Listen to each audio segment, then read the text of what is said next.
Try ಮಾಡಿ Aachi chicken masala. Aachi chicken masala. ಬಹುನಿರೀಕ್ಷೆಯ super hit cinema February 27ಕ್ಕೆ ಗ್ರ್ಯಾಂಡ್ ಆಗಿ ರಿಲೀಸ್ ಆಗ್ತಾ ಇದೆ. ಸೂಪರ್ ಹಿಟ್ ಸಿನಿಮಾದ super hero, cute hero Gaurav ನನ್ನ ಜೊತೆ ಇದ್ದಾರೆ. ಅವ್ರನ್ನ ಮಾತನಾಡಿಸ್ತಾ ಹೋಗ್ತೀನಿ. ಸರ್ ನಮಸ್ತೆ, ಹೇಗಿದ್ದೀರಾ? ಚೆನ್ನಾಗಿದ್ದೀನಿ ಮೇಡಮ್, ನೀವು ಚೆನ್ನಾಗಿದ್ದೀರಾ? ನಾನು ಕೂಡ ಸೂಪರ್ ಆಗಿದ್ದೀನಿ. ಮೇಕಪ್ ಹಾಕ್ಲಿಲ್ಲ ಅಂದ್ರೂ ಕೆನ್ನೆ ತುಂಬಾ ಕೆಂಪಿಗಿದೆ ಸರ್, ಬ್ಲಶ್ ಮಾಡ್ದಂಗಿದೆ. ಇಲ್ಲ, ನಮ್ಮದು ಅಮೃತಾಂಜನ್ ಸಿನಿಮಾ ಆದಮೇಲಿಂದ ಯಾವ ಸಿನಿಮಾಗೂ ಮೇಕಪ್ ಹಾಕಿಲ್ಲ. ನಾನು ಮೇಕಪ್ ಹಾಕ್ದೇನೆ ಆ್ಯಕ್ಟ್ ಮಾಡ್ತಾ ಇದ್ದೀನಿ. ಹಂಗೆ ನ್ಯಾಚುರಲ್ ಆಗಿರಲಿ ಅಂತ. ಹಂಗಲ್ಲ ಅಂದರೆ ನ್ಯಾಚುರಲ್ ಆಗಿರಲಿ ಅಂತ. ಚೆನ್ನಾಗಿದ್ದೀರಾ ಸರ್? Thank you madam. ನಾಚ್ಕೋಬೇಡಿ ಸರ್. ಇಲ್ಲ, ಹಿಂಗೆ ಸಡನ್ನಾಗಿ ಅಂದ್ಬಿಟ್ರೆ. ಓಕೆ, ಸೂಪರ್ ಹಿಟ್ ಸಿನಿಮಾದ ಸಣ್ಣ ಸಣ್ಣ ತುಣುಕುಗಳನ್ನ ನಾವು ನೋಡಿದ್ವಿ. ತುಂಬ ಅದ್ಭುತವಾಗಿ ಮೂಡ್ ಬಂದಿದೆ. ಏನು ಹೇಳೋದಕ್ಕೆ ಇಷ್ಟಪಡ್ತೀರಾ ಸರ್? ಮೊದಲ ರಿಯಾಕ್ಷನ್ ಸೂಪರ್ ಹಿಟ್ ಬಗ್ಗೆ. ಸೂಪರ್ ಹಿಟ್ ಅಂದರೆ ಈ ಸಿನಿಮಾ ಹೆಸರಲ್ಲಿರೋ ಥರನೇ ಸೂಪರ್ ಹಿಟ್. ಅಂದರೆ ಒಂದು ಕಾಮಿಡಿ ಜಾನರ್ ಇರೋವಂಥ ಸಿನಿಮಾ. ಆಮೇಲೆ ಇದರಲ್ಲಿ ನಿಮ್ಗೆ ಇನ್ನೊಂದು ಏನಂದರೆ ತುಂಬ ಜನ ಕಾಮಿಡಿ ಆರ್ಟಿಸ್ಟ್, ಅಂದರೆ ಸಾಧು ಸರ್ ಆಗಿರ್ಬೋದು, ಟೆನ್ನಿಸ್ ಕೃಷ್ಣ ಸರ್ ಆಗಿರ್ಬೋದು, ಪ್ರಮೋದ್ ಶೆಟ್ಟಿ ಸರ್ ಆಗಿರ್ಬೋದು, ಜಿ ಅವರಾಗಿರ್ಬೋದು, ಆಮೇಲೆ Nagendra Prasad sir first time ಕಾಮಿಡಿಯಾಗಿ ಆ್ಯಕ್ಟ್ ಮಾಡಿದ್ದಾರೆ. ಡ್ರ್ಯಾಗನ್ ಮಂಜು ಅವರು ಇಷ್ಟು ದಿನ ಏನು ನೋಡಿದರೆ ಅದ್ರ ಮೀರಿ ಬೇರೆ ಒಂದು ಪಾತ್ರ ಅವ್ರದ್ದು. ಇನ್ನು ನಂದು, ಗಿಲ್ಲಿ ಅವ್ರದ್ದು ಮತ್ತು ಶ್ವೇತಾ ಅವ್ರದ್ದು 3 ಜನದ್ದು ಕಾಂಬಿನೇಷನ್ ಇಡೀ ಸಿನಿಮಾ ಹೋಗ್ತಾ ಇರುತ್ತೆ. ಡೈಲಾಗ್ ಒಂದು ಜುಗಲ್ಬಂದಿ ಇರುತ್ತೆ ನಿಮಗೆ. ಅಂದರೆ ಇಡೀ ಸಿನಿಮಾ ಏನಂದರೆ ಖುಷಿ, ಅಂದರೆ ಕಚಗುಳಿ ಇರ್ತಾ ಇರುತ್ತೆ ಒಂದೊಂದು ಪಂಚ್ಗಳು ಅಥವಾ ಡೈಲಾಗ್ಗಳು. ಗಿಲ್ಲಿಯವ್ರು ಹೇಳೋದಾಗಿರ್ಬೋದು, ನಾನು ಹೇಳೋದಾಗಿರ್ಬೋದು, ಶ್ವೇತಾ ಅವ್ರದ್ದಾಗಿರ್ಬೋದು. ಈ ಥರ ಒಳ್ಳೆ ಮಜಾ, ಒಂದು ಫನ್ ರೈಡ್ ಥರ ಇರುತ್ತೆ ಸೂಪರ್ ಹಿಟ್ ನಿಮಗೆ. ಕಾಮಿಡಿ ಮೇಯ್ನು ನಮ್ಮ ಜಾನರ್ ಇದು. ಅಂದರೆ ಇದು ನಾವು ಕಾಮಿಡಿನೇ ಮುಂಚೆಯಿಂದ ಮಾಡ್ಕೊಂಬಂದಿರೋದ್ರಿಂದ ಜನ ನಮ್ಮಿಂದ ಅದನ್ನೇ ಎಕ್ಸ್ಪೆಕ್ಟ್ ಮಾಡ್ತಾರೆ. ಇವಾಗ ಸದ್ಯದ ಇದರಲ್ಲಿ ನಾವು ಕಾಮಿಡಿ ಏನು ಜನ ಒಪ್ಪಿದ್ದಾರೆ ಅದನ್ನೇ ಮಾಡಬೇಕು. ಹಂಗಾಗಿ ಫಸ್ಟ್ ಟೈಮ್ ಅದು ಕಾಮಿಡಿ ಅಂತ ಹೇಳ್ದಾಗ್ಲೇ ಓಕೆ, ಅದು ಹೆಂಗಿದ್ರು ಈಗ ಸರ್ ವಿಜಯಾನಂದ್ ಸರ್ ಅದ್ಭುತವಾಗಿ ಬರೀತಾರೆ. ಯಾಕೆಂದರೆ ತುಂಬ ಸಿನಿಮಾಗೆ ರೈಟಿಂಗ್ ಮಾಡಿದ್ದಾರೆ ಅವರು. ಹಂಗಾಗಿ 100%. ಆಮೇಲೆ ಸೆಟ್ಟಲ್ಲಿ ನಾವು ನೋಡಿದ್ದು ಏನಂದರೆ ಅವರು ಸ್ಪಾಟ್ ಇಂಪ್ರೂವೈಸೇಷನ್. ಅಂದರೆ 7:30 ಶೂಟಿಂಗ್ ಸ್ಟಾರ್ಟ್ ಆದರೂ 6 ಗಂಟೆಗೆ ಬರೀತಾ ಕೂತಿರೋರು. ಅಂದರೆ ಇನ್ನೂ ಏನಾರು ಇಂಪ್ರೂವೈಸ್ ಮಾಡ್ಬೋದಾ ಅನ್ನೋದು. ಸೊ ಈ ಥರ ಒಂದು ಕಾಮಿಡಿ ಫನ್ ರೈಡು, ಅಥವಾ ನಾನು, ಗಿಲ್ಲಿಯವರು, ಶ್ವೇತಾ, ಆಮೇಲೆ ಈ ಸಾಧು ಸರ್ ಎಲ್ಲ ಇದ್ದಾರೆ ಅಂತಂದಾಗ ಎಲ್ಲೋ ಒಂದು ಕಡೆ ಖುಷಿಯಾಗಿ ಕಾಮಿಡಿ ಸಿನಿಮಾ ಚೆನ್ನಾಗಿತ್ತು. ಅಂದರೆ ಸರ್ ಜೊತೆ ಅಂದರೆ ನಾನು ಫಸ್ಟ್ ಸಿನಿಮಾ ಲವ್ ಬರ್ಡ್ಸಲ್ಲಿ ಮಾಡಿದ್ದೆ, ಬಟ್ ಅವ್ರ ಜೊತೆ ಜಾಸ್ತಿ ಸ್ಕ್ರೀನ್ ಪ್ರೆಸೆನ್ಸ್ ಇರಲಿಲ್ಲ. ಬಟ್ ಇದರಲ್ಲಿ ಜಾಸ್ತಿ ಇದೆ. ಅವ್ರ ಜೊತೆ ಟೈಮ್ ಸ್ಪೆಂಡ್ ಮಾಡೋಕ್ಕೆ ಟೈಮ್ ಸಿಕ್ತು. ಡ್ಯಾನ್ಸ್ ಎಲ್ಲ ಮಾಡಿದ್ವಿ. ಆಮೇಲೆ ಅವರು ಇನ್ನೊಂದು ಏನಂದರೆ ಓಕೆ, ಅವ್ರು ಹಿಂಗೆ ಅಂದರೆ ಹೊಸ ಹುಡುಗರು ಏನೊಂದು ಮಾಡ್ತಾಯಿದ್ದಾರೆ. ಆಮೇಲೆ ಅವ್ರಿಗೆ ಸ್ಕ್ರೀನಲ್ಲಿ ಅಂದರೆ ನಾವು ಒಂಚೂರು ಔಟ್ ಆಫ್ ಫ್ರೇಮ್ ಹೋಗ್ಬಿಟ್ರೆ ಸಾಕು, ಅವರು ಬಾಯ್ಲಿ ಇಲ್ಲಿ ಪಕ್ಕ ನಿಂತ್ಕೊ, ಇಲ್ಲಿ ನಿಂತ್ಕೊ, ಆ ಕಡೆ ಹೋದ್ರೆ ಎಲ್ಲಿ ಕಾಣಿಸ್ತೀಯ ನೀನು, ಅವ್ರಿಗೇನು ಒಟ್ಟಿನಲ್ಲಿ ಅವ್ರ ಜೊತೆ ಕಾಣಿಸ್ಕೊಬೇಕು ಜನ. ಇದಕ್ಕೆ ಅಂದರೆ ತುಂಬ ಅದ್ಭುತವಾಗಿತ್ತು ಅವ್ರ ಜೊತೆ ಎಕ್ಸ್ಪೀರಿಯೆನ್ಸು. ಖುಷಿ ಕೊಡ್ತು.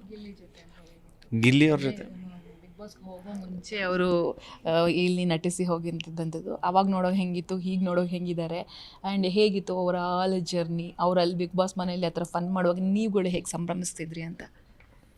ಅದೇ ಅಂದರೆ ಮುಂಚೆ ನಾವು ಒಂದು 40 ದಿನ ಶೂಟಿಂಗ್ ಮಾಡಿದ್ವಿ ಸೂಪರ್ ಹಿಟ್ಟು. ಅದು ಬಿಟ್ಟು ಆಚೆ ಒಡನಾಟ ತುಂಬ ಚೆನ್ನಾಗೇ ಇತ್ತು. ಅವ್ರ ಮನೆಯೆಲ್ಲ ಶಿಫ್ಟ್ ಮಾಡಿದರು. ತಿಂಡಿಗೆಲ್ಲ ಜೊತೆಲಿ ಹೋಗೋದಾಗಿರ್ಬೋದು, ಪ್ರತಿಯೊಂದು ಒಡನಾಟ ಜೊತೆಲೆಲ್ಲ ಓಡಾಡಿದ್ವಿ. ಬಟ್ ಏನಂದರೆ ಅವ್ರದ್ದು ಬಿಗ್ ಬಾಸ್ ಹೋದ್ಮೇಲೆ ತುಂಬ ಅದ್ಭುತವಾಗಿತ್ತು. ಅವರು ಏನು ನೈಜವಾಗಿ ಇಲ್ಲಿದ್ದರು, ಜನಕ್ಕೆಲ್ಲ ಅದು ರೀಚ್ ಆಯಿತು. ನಮಗೆ ಮಾತ್ರ ಇಷ್ಟ ಆಗಿದ್ದರು ಜೊತೆಲಿದ್ದಾಗ. ಅದೇ ಅವ್ರ ವ್ಯಕ್ತಿತ್ವ ಬಿಗ್ ಬಾಸ್ ಬಂದಮೇಲೆ ಎಲ್ಲರಿಗೂ ಗೊತ್ತಾಯ್ತಲ್ಲ, ಸೊ ಎಲ್ಲರಿಗೂ ಇಷ್ಟಪಟ್ಟರು. ಸೊ ಅದು ನಮಗೂ ಖುಷಿ ಇದೆ. ಆಮೇಲೆ ಇನ್ನೊಂದು ಜಾಸ್ತಿ ಅತಿಯಾಗಿ ಹೇಳ್ಕೊಳಕೋದ್ರೆ ಈಗ ಅವ್ರಿಗಿದ್ರು ಅಂತ ನಾವು ಹೇಳ್ಕೊತಾ ಇದ್ದೀವೇನೋ ಅಂತ ಅನ್ಕೊಂಬಿಡ್ತಾರೆ. ಅದು ಬಟ್ ಚೆನ್ನಾಗಿದ್ವಿ. ಆಚೆ ಬಂದಮೇಲೂ ಪಾಪ ಸಿಕ್ಕಿದ್ರು. ನಾವು ಸಿನಿಮಾ ಶೋ ನೋಡೋಕ್ಕೆ ಅಂತ ಸೂಪರ್ ಹಿಟ್ತು ಸೇರಿದ್ವಿ. ಅದಾದಮೇಲೂ ಸಿಕ್ಕಿ ಚೆನ್ನಾಗಿ ಪಾಪ ಜೊತೆಲೇ ಬಂದು ಕರ್ಕೊಂಡು ಬಂದರು. ಅವ್ರ ಮನೆಯಲ್ಲೇ ಕರ್ಕೊಂಡು ಬಂದು ಸ್ವಲ್ಪ ಹೊತ್ತೆಲ್ಲ ಟೈಮ್ ಸ್ಪೆಂಡ್ ಮಾಡಿದ್ವಿ. ಅವ್ರ ಎಕ್ಸ್ಪೀರಿಯೆನ್ಸ್ದು ಬಿಗ್ ಬಾಸ್ದು ಎಲ್ಲ ಮಾತಾಡಿದ್ವಿ. ಪಾಪ ಆಚೆ ಬಂದಮೇಲೂ ಅದೇ ಥರ ನೋಡಿಕೊಂಡ್ರು. ಈಗ ನಾವಿವಾಗ ಸಾಕಷ್ಟು ಕಾಮಿಡಿ ಜಾನರ್ ಸಿನಿಮಾಗಳನ್ನು ನೋಡಿದ್ದೀವಿ, ಹೊಟ್ಟೆ ಹುಣ್ಣಾಗೋ ರೀತಿ ನಕ್ಕಿದ್ದೀವಿ. ಈ ಸಿನಿಮಾ ಆ ಎಲ್ಲ ಸಿನಿಮಾಗಳಿಗೆ ಹೇಗೆ ಭಿನ್ನವಾಗಿ ನಿಲ್ಲುತ್ತೆ? ಆ ಕಾಮಿಡಿಗೆ ನಮ್ಮನ್ನು ಹೇಗೆ ಕಾಡ್ತಾ ಹೋಗಬಹುದು ಮೇ ಬಿ ನಾವು ಥಿಯೇಟ್ರಿಂದ ಹೊರಗೆ ಬಂದ ಮೇಲೆ ಅಂತ? ಅಂದರೆ ಇಲ್ಲಿ ನಿಮಗೆ ಕಾಮಿಡಿ ಜೊತೆ ಏನಂದರೆ ಥ್ರಿಲ್ಲರ್ ಹೋಗ್ತಾ ಇರುತ್ತೆ. ಏನಾಗುತ್ತೆ ಅನ್ನೋದು. ಫನ್ನಲ್ಲಿ ನೀವು ಏನು ಅಂದರೆ ನಗ್ತಾ ಇರ್ತೀರಾ, ಕಾಮಿಡಿ ಮಾಡ್ತಾ ಇರ್ತೀರಾ, ಕಾಮಿಡಿಗೆ ನಗ್ತಾ ಇರ್ತೀರಾ, ರಿಯಾಕ್ಟ್ ಮಾಡ್ತಾ ಇರ್ತೀರಾ. ಸಡನ್ನಾಗಿ ಏನೋ ಕತೆ ಬೇರೆ ಕಡೆ ಇನ್ನೇನಾಗುತ್ತೋ ಇನ್ನೇನು ಈಗ ಎಲ್ಲಿ ಎಲ್ಲಿ ಎಲ್ಲಿ ಏನು ವಾಟ್ ನೆಕ್ಸ್ಟ್ ಅಂತ ಕ್ಯೂರಿಯಾಸಿಟಿ ಇರುತ್ತಲ್ವಾ.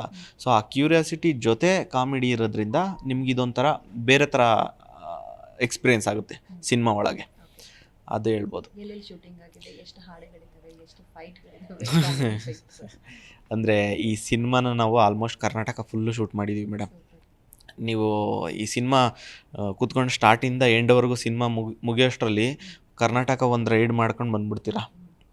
ಆ ಥರ ಎಲ್ಲ ಕಡೆ ಕರ್ನಾಟಕ ದರ್ಶನ ಎಲ್ಲ ಊರ ಕಡೆನೂ ಮಾಡಿದ್ದೀವಿ.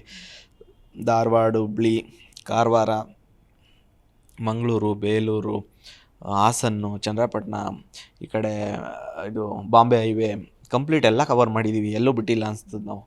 ಅಷ್ಟು ಅಂದರೆ ಓಕೆ, ಇಡೀ ಕರ್ನಾಟಕ ಮೂಲೆ ಯಾರ್ಯಾರು ನೋಡೋಕೆ ಇಷ್ಟಪಡ್ತಾರೋ ಇನ್ನೂ ನೋಡಿಲ್ವೋ ಅವರೆಲ್ಲ ನಮ್ಮ ಸಿನಿಮಾ ಮುಖಾಂತರ ನೋಡೋಕಂಬೋದು. ಹೇಗೆ ಪ್ರಮೋಟ್ ಮಾಡ್ಬೇಕು ಅಂದ್ಕೊಂಡಿದ್ದಾರೆ ಸೂಪರ್ ಹಿಟ್? ಇದು ಇಂಟರ್ವ್ಯೂಸ್ ಓಕೆ, ಅದ್ರ ಜೊತೆಗೆ ಬೇರೆ ಹೇಗೆ ಪ್ರಮೋಟ್ ಮಾಡೋಣ? ಅದೇ ಹಿಂಗೆ ಕೂತ್ಕೊಂಡು ಅಥವಾ ನಾವು ಏನಂದರೆ ಯೂಶ್ವಲಿ ಏನಾಗುತ್ತೆ ಅಂದರೆ ಎಲ್ಲರೂ ಮಾಡ್ತಾರೆ ಇದನ್ನು, ಇಲ್ಲಿ ಕೂತ್ಕೊಂಡು ಬನ್ನಿ ಬನ್ನಿ ಬನ್ನಿ ಅಂತ ಹೇಳೋದು. ಬಟ್ ಇವತ್ತು ಏನಾಗ್ತಿದೆ ಅಂದರೆ ಜನಕ್ಕೆ ಅವ್ರಿಗೆ ರಿವ್ಯೂಗೋಸ್ಕರ ವೆಯ್ಟ್ ಮಾಡೋ ಥರ ಆಗಿಬಿಟ್ಟಿದೆ ಇವಾಗ. ಸೊ ಆ ರಿವ್ಯೂನ ಜನಕ್ಕೆ ತಲುಪಿಸೋಕ್ಕೆ ನಾವೇನು ಮಾಡಬೇಕು, ಫಸ್ಟು ಶೋ ಮಾಡಿ ಆ ಜನರ ರಿಯಾಕ್ಷನ್ನ ಬೇರೆ ಜನಕ್ಕೆ ತಲುಪಿಸೋದಾಗಿರ್ಬೋದು. ಇವಾಗ ಅದು ವರ್ಕ್ ಆಗ್ತಾ ಇದೆ. ಸೊ ಫಸ್ಟ್ ಆಡಿಯನ್ಸ್ ಇದ್ದಾರಲ್ಲ, ಅವ್ರು ನಮಗೆ ತುಂಬ ಮುಖ್ಯ ಆಗ್ತಾರೆ. ಅದ್ರ ಮುಖಾಂತರ ನಾವು ಪ್ರಮೋಟ್ ಮಾಡಬೇಕು ಅನ್ನೋದು, ಅಂದರೆ ಇವಾಗ ಅದೇ ವರ್ಕ್ ಆಗ್ತಾ ಇರೋದು. ನೋಡೋಣ ಇನ್ನು ಟೀಮ್ ಏನೇನು ಪ್ಲ್ಯಾನ್ ಮಾಡ್ತಾರೆ ಅದಕ್ಕೆಲ್ಲ ನಾವು ರೆಡಿ ಇರ್ತೀವಿ ಅಷ್ಟೇ. ಒಂಥರ ವಿಶೇಷ ಪ್ರಯತ್ನ ಅಂತ ಸೂಪರ್ ಹಿಟ್ ಸಿನಿಮಾದ ಮೂಲಕ ಗೌರವ್ ಮತ್ತೊಂಥರ ಮ್ಯಾಜಿಕ್ ಮಾಡೋದಕ್ಕೆ ಹೊರಟಿದ್ದೀರಾ. ಗೌರವ್, ನಿಮ್ಮ ಹಿನ್ನೆಲೆಯ ಬಗ್ಗೆ ಹೇಳೋದಾದರೆ, ಯಾಕೆ ಬಣ್ಣದ ಬದುಕು, ಯಾಕೆ ಬಂದ್ರಿ? ಮೇಡಮ್, ಯಾಕೆ ಬಂದೆ ಅನ್ನೋದಕ್ಕಿಂತ ಅಂದರೆ ಮಾಡ್ತಾ ಇವಾಗ ಬೆಂಗಳೂರಿಗೆ ಬಂದಿದ್ದೆ ನಾವು ಇದನ್ನು ಮಾಡಬೇಕು ಅಂತಲೇ. ಯಾಕೆ ಬಂದ್ರಿ ಅಂದರೆ ಆಸೆ ಜಾಸ್ತಿ. ಮುಂಚೆಯಿಂದನೂ ಕಲ್ಚರಲ್ ಆ್ಯಕ್ಟಿವಿಟೀಸಲ್ಲಿ ನಮ್ಗೆ ಆಸಕ್ತಿ ಜಾಸ್ತಿ. ಮೋಸ್ಟ್ಲಿ ನಾನು ಆರ್ಟಿಸ್ಟ್ ಆಗಿರಲಿಲ್ಲ ಅಂದಿದ್ರು ಬೇರೆ ಯಾವುದೋ ಟೆಕ್ನಿಕಲ್ ಟೀಮಲ್ಲಿ ಒಟ್ಟಿನಲ್ಲಿ ಇದೇ ಇಂಡಸ್ಟ್ರಿ ಒಳಗಡೆ ಇರ್ತಾಯಿದ್ದೆ ಹೊರತು ನಾನು ಬೇರೆ ಮಾಡಬೇಕು ಅಂತ ನನಗೇನು ಆಸೆ ಇರಲಿಲ್ಲ. ಇಂಜಿನಿಯರಿಂಗ್ ಮುಗಿಸಿನೂ ನಾನು ಕಂಪ್ಲೀಟಾಗಿ ಇದಕ್ಕೆ ಮಾಡಬೇಕು, ಯಾವುದಾದ್ರೂ ಒಂದು. ನಾನು ಏನಂದರೆ ಸ್ಟಾರ್ಟಿಂಗ್ ಬಂದಾಗ್ಲೂ ಈ ಎಡಿಟಿಂಗ್ CG ವರ್ಕ್ ಎಲ್ಲ ಇರುತ್ತಲ್ಲ, ಅದನ್ನು ಕಲಿಬೇಕು ಅಂತ ಹೋಗಿದ್ದು. ಬಟ್ ಆ ಟೈಮಲ್ಲಿ ಅಮೃತಾಂಜನ್ ಸಿಕ್ತು ನನಗೆ. ಸೊ ಅದೇ ನಾನು ಬೇಕು ಅಂತ ಬಂದೆ. ಹಂಗೆ ಒಂದು ಸ್ವಲ್ಪ ಟೈಮ್ ಆದಮೇಲೆ ಸಿಗ್ತಾ ಹೋಯಿತು, ಹಂಗೆ ಮಾಡಿಕೊಂಡು. ಬಟ್ ಆಸಕ್ತಿ ಮೇಡಮ್, ಅಷ್ಟೇ, ಪ್ಯಾಷನ್ನಿಂದನೇ ಬಂದಿರೋದು. 27ಕ್ಕೆ ಸಿನಿಮಾ ರಿಲೀಸ್ ಆಗ್ತಾ ಇದೆ. ನನ್ನ ಆಸೆ ಕೂಡ ಹೌದು, ಎಲ್ಲರೂ ಕೂಡ ಥಿಯೇಟ್ರಿಗೆ ಬಂದು ಸಿನಿಮಾ ನೋಡಿ ಎಂಜಾಯ್ ಮಾಡಬೇಕು ಅಂತ ನನ್ನ ಆಸೆ ಕೂಡ ಹೌದು. ನೀವು ಪ್ರೀತಿಯಿಂದ ಅಥವಾ ನಿಮ್ಮದೇ ಆದ ಸ್ಟೈಲಿಂದ ಆಡಿಯನ್ಸನ್ನು ಥಿಯೇಟ್ರಿಗೆ ಕರೆಯೋದಾದರೆ ಹೇಗೆ ಕರೀತೀರಾ? ಬನ್ನಿ ಅಂತ.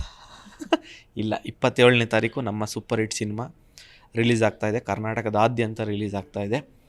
ಈ ಸಿನಿಮಾನ ನೀವು ಯಾರಿಗೋಸ್ಕರನಾದ್ರು ಬಂದು ನೋಡಿ. ಅಂದರೆ ಎಲ್ಲರೂ ಒಂಥರ ನಿಮಗೆ ಮನೋರಂಜನೆ ಕೊಡ್ತಾರೆ, ಖುಷಿ ಕೊಡ್ತಾರೆ. ಅದ್ಭುತವಾಗಿದೆ ಸಿನಿಮಾ. ಅಂದರೆ ಇತ್ತೀಚಿನ ದಿನಗಳಲ್ಲಿ ಜನ ತುಂಬ ಎಕ್ಸ್ಪೆಕ್ಟ್ ಮಾಡ್ತಾಯಿದ್ದಾರೆ ಕಾಮಿಡಿ ಮತ್ತು ಮನೋರಂಜನೆನ. ಅದು ಈ ಸಿನಿಮಾದಲ್ಲಿ ನಿಮ್ಗೆ 100% ಸಿಕ್ಕೇ ಸಿಗುತ್ತೆ. ಬನ್ನಿ, ಮಿಸ್ ಮಾಡ್ದೇನೆ 27ನೇ ತಾರೀಕು ಥಿಯೇಟ್ರಲ್ಲಿ ನಮ್ಮ ಸೂಪರ್ ಹಿಟ್ ಸಿನಿಮಾನ ನೋಡಿ. Thank you so much. 100% ನಾವು ಹೊಟ್ಟೆ ಹುಣ್ಣಾಗೋಷ್ಟು ನಗ್ತೀವಿ, ಸೀಟ್ ಅಂಚಲಿ ವಾಟ್ ನೆಕ್ಸ್ಟ್ ಅಂತ ಕೂರ್ತೀವಿ. Thank you so much. Zee Kannada news ಕಡೆಯಿಂದಲೂ ಕೂಡ ಸೂಪರ್ ಹಿಟ್ ಸಿನಿಮಾಗೆ all the best. Thank you very much madam. Thank you so much.